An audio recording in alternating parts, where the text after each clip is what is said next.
Welcome to the next exciting instalment of the Butterfly Line. So we left off where Bertie's just written to Millie to let her know that he's actually going off to war. So we know he's going to France and he's probably 17, he's just left school. So next chapter is called A Lot of Old Codswallop.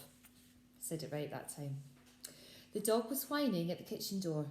"Let Jack out for me, will you?" said the old lady. "There's a dear." "I tell you what, I'll fetch down the kite Bertie made for me, shall I? You'd like to see it, wouldn't you?" And she went out. I was only too happy to let the dog out and shut the door on him. She was back sooner than I expected. "There," she said, setting the kite down on the table in front of me. What do you think of it then? It was huge, much bigger than I had expected and covered in dust. It was made of brown canvas stretched over a wooden frame. All the kites I had seen had been more colourful and more flamboyant. I think the disappointment must have shown in my face.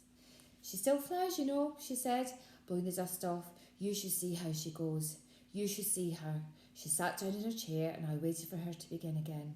"Now then, where was I?" she asked. "I'm so forgetful these days." "Bertie's last letter," I said. "He was just going off to the war. But what about the White Lion, the White Prince? What happened to him?" I could hear the dog barking wildly outside. She smiled at me. "Everything comes to those who wait," she said. "Why don't you have a look out at the window?" I looked out. The line on the hillside was blue no more. It was white now. And the dog was bounding across the hillside, chasing away a cloud of blue butterflies that rose all around him. "He chases everything that moves," she said. "But don't worry, he won't catch a single one. He never catches anything." "Not that lion. I meant the lion in the story. What happened to him?" "Don't you see, they're the same? The lion out there on the hillside and the lion in the story, they're the same." "I don't understand," I said. "You soon will," she replied. "You soon will." She took a deep breath before she began again. For many years, Bertie never spoke about the fighting in the trenches. He always said it was a nightmare best forgotten, best kept to himself. But later on, when he had time to reflect, when time had done its healing perhaps, then he told me something of how it had been. At 17, he'd found himself marching with his regiment along the straight roads of northern France up to the front line. Head and hearts held high with hope and expectation. Within a few months, he was sitting, huddled, at the bottom of a muddy trench, hands over his head between his knees, curling himself into himself as tight as he would go, so sick with terror as the shells and the whiz-bangs blew the worlds apart around him. Then the whistle would blow and they'd be out over the top into no man's land, bayonets fixed and walking towards the German trenches into the rat-a-tat of machine gun fire. To the left of him and to the right of him, his friends would fall and he would walk on, waiting for the bullet with his name on, which he knew could cut him down at any moment. At dawn, they always had to come out of their dugouts and stand to in the trenches, just in case there was an attack. The Germans often attacked at dawn. That's how it was in the morning of his 20th birthday. They came swarming over no man's land, out of the early morning sun, but they were soon spotted and mown down like so much ripe corn.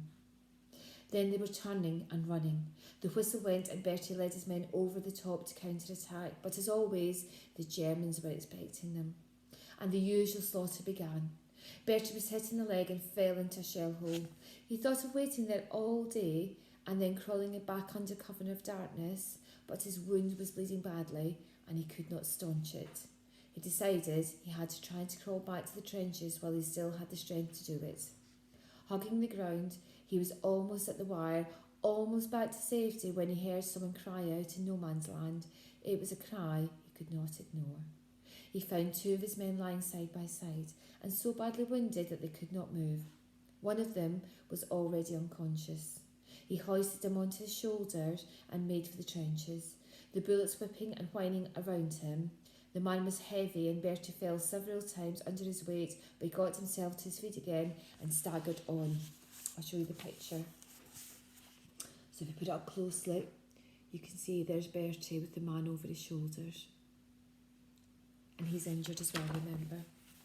So staggered on until they tumbled together down into the trench. The stretcher bearers tried to take Bertie away. He'd bleed to death, they said, but he would not listen. One of his own men was still lying wounded out there in no man's land, and he was going to bring him in no matter what. Waving his hands above his head, Bertie climbed out of the trench and walked forward. The firing stopped almost at once. He was so weak himself by now that he could scarcely walk, but he managed to reach the wounded man and drag him back. They say that in the end, both sides, German and British, were up on the parapets and cheering him on as he stumbled back towards his line. Then other men were running out to help him, and after that he didn't know any more. When he woke up, he found himself in hospital lying in a bed with two friends he had rescued on either side. He was still there some weeks later when he was told that he was to be awarded the Victorian Cross for his bravery under fire. He was the hero of the hour, the pride of the regiment. Afterwards, Bertie always called a lot of old codswallop. To be really brave, he said, you have to overcome fear. You have to be frightened in the first place, and he hadn't been. There wasn't time to be frightened. He did what he did without thinking, just as he had saved the white lion cub all those years before when he was a boy in Africa. Of course, they made a great fuss of him in the hospital, and he loved all that, but his leg did not heal as well as it should have. He was still there in the hospital when I found him. It was not entirely by accident that I found him. For over 3 years now there had been no letter. No word from him at all. He had warned me, I know, but the long silence was hard to bear. Every time the postman came, I hoped, and the pang of disappointment was sharper each time there was no letter from him. I told all to Nanny Mason, who dried my tears and told me to pray, and that she would too. She was sure there'd be a letter soon. Without Nanny, I don't know how I would have gone on living. I was so miserable. I had seen the wounded men coming back from France, blinded, gassed, crippled, and always dreading seeing Bertie's face amongst them. I had seen the long lists in the newspapers of all the men who'd been killed or who were missing. I looked each day for his name and thanked God every time I didn't find him. But still, he never wrote, and I had to know why. I thought maybe he had been so badly wounded that he could not write, that he was lying in some hospital alone and unloved. So I determined I would become a nurse, I would go to France and heal and comfort as best I could, and just hope that somehow I might find him. But I soon discovered that amongst so many men in uniform it would be hopeless to go looking for him. I didn't even know his regiment nor his rank. I had no idea where to begin. I was sent to a hospital some 50 miles behind the lines, not too far from Amiens. The hospital was a converted chateau with turrets and great wide staircases and chandeliers in the ward, but it was so cold in the winter that many of the men died as much from the cold as from their wounds. We did all we could for them, but we were short of doctors and short of medicines. There was always so many men coming in, and their wounds were terrible, so terrible. Each time we saved one, it was such a joy to us. In the midst of the suffering all around us, we needed some joy, believe me. I was at breakfast one morning. It was June of 1918. I was reading a magazine that illustrated London news. I remember when I turned the page and saw a face I knew at once. He was older, thinner in the face and unsmiling, but I was sure it was Bertie. His eyes were deep set and gentle, just as I remembered them. And there was his name, Captain Albert Andrews, V.C. There was a whole article underneath about what he had done and how he was still recovering from his wounds in a hospital that turned out to be a little more than 10 miles away. Wild horses would not have kept me away from him. The next Sunday I cycled over. He was sleeping when I saw him first, propped up on his pillows, one hand behind his head. "Hello," I said. He opened his eyes and frowned at me. It was a moment or two before he knew me. "Been in the wars, have you?" I said. "Something like that," he replied. The next chapter is called The White Prince. They said I could take him out in his wheelchair every Sunday so long as I didn't tire him, so long as he was back by supper. As Bertie said, it was just like our Sundays had been when we were little. There was only one place we could go to, a small village only a mile away. There wasn't much left of the village. A few streets of battered houses, a church with its steeple broken off halfway up, and a cafe in the square. thankfully still intact. I would push him in his chair some of the way and he would hobble along with his stick when he felt strong enough. Mostly we would sit in the cafe and talk, or walk along the river and talk. We had so many years to catch up on. He hadn't written, he told me, because he thought that each day at the front might be his last, that he might be dead by sunset. So many of his friends were dead. Sooner or later it had to be him. He wanted me to forget him so that I wouldn't know when he was killed, so I wouldn't be hurt. What you don't know, you don't grieve over, he said. He had never imagined that he would survive, that he would ever see me again. It was on one of our Sunday outings that I noticed the poster across the street. On the wall of what was left of the post office, the colours were faded and the bottom half had been torn away, but at the top the print was quite clear. It was in French, Cirque Merlot, it read, and underneath Le Prince Blanc, the White Prince. And just discernible a picture of a lion roaring, a white lion. Bertie has seen it too. It's him, he breathed. It has to be him. With no help from me, he was out of his wheelchair, stick in hand, limping across the street towards the cafe. The cafe owner was wiping down the tables outside on the pavement. The circus, Bertie began, pointing back at the poster.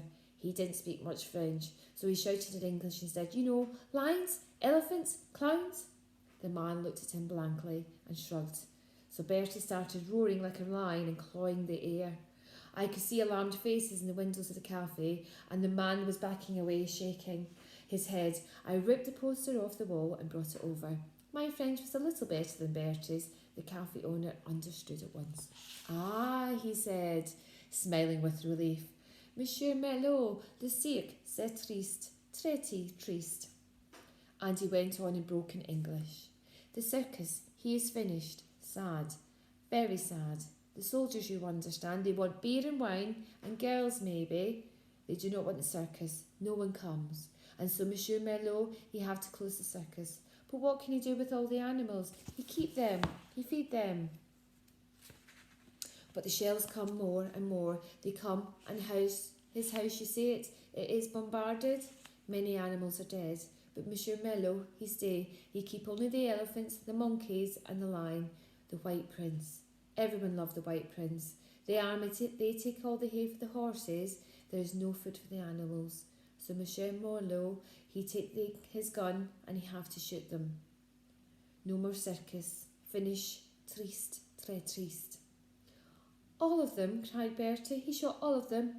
No, said the man. Not all. He keep the White Prince. He could not shoot the White Prince. Never. Monsieur Merlot, he bring him from Africa many years ago. Most famous lion in all of France. He loved the lion like a son. That lion, he make Monsieur Merlot a rich man, but he's not rich no more. He lose everything. Now he have nothing, just a white lion prince. It is true. I think they died together. Maybe they die already. Who knows? This Monsieur Merlot, Bertie said. Where does he live? Where can I find him? The man pointed out of the village. 7, maybe 8 kilometres, he said. It's an old house by the river, over the bridge and on the left, not too far. But maybe Monsieur Merlot, he's not there no more. Maybe the house is not there no more. Who knows? And with a last shrug, he turned and went indoors. There was always army lorries rumbling through the village, so it was not difficult to hitch a ride. We left the wheelchair behind in the cafe. Bertie said it would only get in the way, that he could manage well enough with the stick. We found the house, a mill house just over the bridge where the cafe owner had said it would be. There wasn't much left of it. The barn all around were shell blasted, the ruins blackened by fire. Only the main house still had a roof, but it too had not gone unscathed. One corner of the building had been holed and was partially covered by canvas that flapped in the wind. There was no sign of life. Bertie knocked on the door several times, but there was no answer. The place frightened me. I wanted to leave at once, but Bertie would not hear of it. When he pushed gently at the door, it opened. Everything was dark inside. I didn't want to go in, but Bertie took me firmly by the hand. He's in here, he whispered. I can smell him. And it was true. There was a smell in the air, pungent and rank, and to me quite unfamiliar. Qui est là? Said a voice from the darkness of the room. Qu'est-ce que vous voulez? He spoke so quietly you could hardly hear him over the rush of the river outside. I could just make out a large bed under the window at the far end of the room. A man was lying there, propped up in a pile of cushions. Monsieur Merlot, Bertie asked. Oui. As we walked forward together, Bertie went on. I am Bertie Andrews. Many years ago you came to my farm in Africa and you bought a white lion cub. Do you still have him? As if in answer, the white blanket at the end of the bed became a lion, rose from the bed, sprang down and was padding towards us, a terrible rumble in his throat. I froze where I was as the lion came up to us. It's all right, Millie, he won't hurt us, said Bertie, putting an arm round me. We're old friends. Moaning and yowling, the lion rubbed himself up against Bertie so hard that we had to hold on to each other to stop ourselves from falling over. Next chapter is called A Miracle. A Miracle. The lion eyed Bertie for a few moments. The yowling stopped and he began to grunt and groan with pleasure as Bertie smoothed his mane and scratched him between the eyes. Remember me, he said to the lion. Remember Africa? You're the one. I am not dreaming this, said Monsieur Merlot. You are the boy in Africa, the one who tried to set him free. I've grown a bit, said Bertie, but it's me. Bertie and Monsieur Merlot shook hands warmly while the lion turned his attention on me, licking my hand with his rough, warm tongue. I just gritted my teeth and hoped he wouldn't eat it. I did all I could, Monsieur Merlot said, shaking his head. But look at him now, just skin and bones like me. All my animals, they are gone, except Le Prince Blanc. He is all I have left. I had to shoot my elephants, you know that. I had to. What else could I do? There was no food to feed them. I could not let them starve, could I? Bertie sat down on the bed, put his arms around the lion's neck and buried his head in his mane. The lion rubbed up against him, but he kept looking at me. I kept my distance, I can tell you. I just could not get it into my head that lions do not eat people, particularly if they are hungry lions. And the lion was very hungry indeed. You could see his ribs and his hip bones too. Don't worry, monsieur, said Bertie. I will find you food. I will find enough food for both of you, I promise. The driver of the ambulance I waved down thought at first that he was just giving a nurse lift back to the village. He was, as you can imagine, a little more reluctant when he saw the old man and then Bertie, and then still more when he saw a huge white lion. The driver swallows a lot, said nothing all the way, and just nodded when Bertie asked him to let us out in the village square. And so there we were, half an hour or so later, the four of us sitting outside the cafe in the sun, the lion at our feet. Gnawing a huge bone, the butcher was only too pleased to sell us. Monsieur Merlot ate a plate of fried potatoes in complete silence and washed it down with a bottle of red wine. Around us gathered an astonished crowd of villagers, of French soldiers, of British soldiers, at a safe distance. All the while Bertie scratched the lion's head right between his eyes. It's a picture of them all in the square. Can't quite imagine that, can you? Go into a cafe and a big white lion sitting down. I'd keep my distance too. He always liked a good scratch just there, Bertie said, smiling at me. I told you I wouldn't find him. I told you I would find him, didn't I? He went on. I was never sure you really believed me. Well, I did, I replied, and then I added, after a while anyway, it was the truth. I suppose it may explain why I took all that happened that morning so much in my stride. It was amazing, surreal almost, but it was no surprise. A prophecy come true, like a wish come true, and this was both. Can never be entirely surprising. As we sat there outside the cafe, sipping our wine, the three of us decided what should be done about the White Prince. Monsieur Merlot kept crying and saying, it was all a miracle, and then he would wipe the tears from his eyes again and drank down another glass of wine. He liked his wine. The whole plan was entirely Bertie's idea. To be honest, I didn't see how it could possibly be done. I should have known, though, that once Bertie set his heart on something, he would see it through. As we walked the line down the village street, Bertie leaning on the line, me pushing Monsieur Merlot in the wheelchair, the crowd parted in front of us and backed away. Then they began to follow us at a discreet distance, of course, up the road towards Bertie's hospital. Someone must have gone on ahead to warn them, because we could now see a huddle of doctors and nurses gathered on the front steps, and there were people peering out of every window as we came up to the hospital. An officer stepped forward, a colonel it was. Bertie saluted. Sir, he began. Monsieur Merlot is a very old friend of mine. He will need a bed in the hospital. He's in need of rest, sir, and a lot of good food. The same goes for the lion. So I wonder, sir, if you don't mind, we'd use the walled garden behind the hospital. There's a shed in there where the lion could sleep. He'd be quite safe, and so would we. I know him, he doesn't eat people. Monsieur Mello here has said that if I can feed the lion and take care of him, then I can take him back to England with me. The brass cheek of it, the Colonel said, spluttering as he came down the steps. Who the devil do you think you are anyway, he said. And that was when he recognised Bertie. You're the fellow that won the VC, aren't you? He said suddenly, a lot more polite. Andrews, isn't it? Yes, sir, and I want to take the lion back to England when I go. We've got somewhere in mind for him to live. And he turned to me. Haven't we? He said. Yes, I said. It wasn't at all easy persuading the Colonel to agree. He began to soften only when we told him that if we didn't look after the white lion, no one else would. And then he would have to be taken away and shot. A lion, the symbol of the British, shot.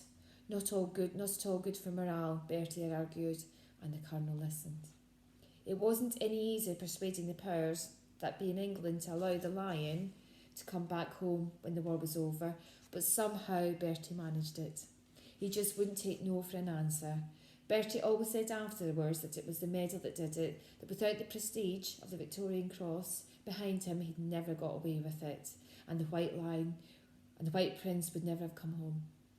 When we docked at Dover, the band was playing and the bunting was out, and there were photographers and newspaper reporters everywhere. The White Prince walked off the ship at Bertie's side to a hero's welcome. The British Lions came home, roared the newspaper the next day. So we came back here to Strawbridge, Bertie, the White Prince and me.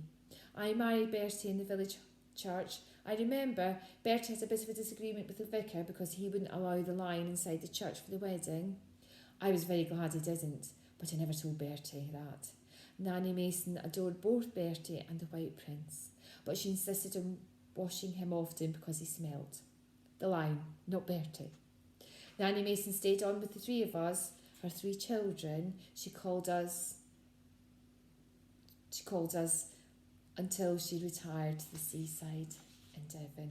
Okay, there's a picture of the boat that would have come off to a hero's welcome, and we're going to leave it there for the final instalment, which starts with the butterfly line, which is also the title of the book. Okay, I hope you enjoyed that. It was a bit of a longer instalment, but we had to get to the part where they came back to Britain and obviously settled back in Strawbridge, and Millie and Bertie are now married. Okay, next time will be the last part of the book, so I hope you're looking forward to it as much as I am to reading it. Take care. Bye.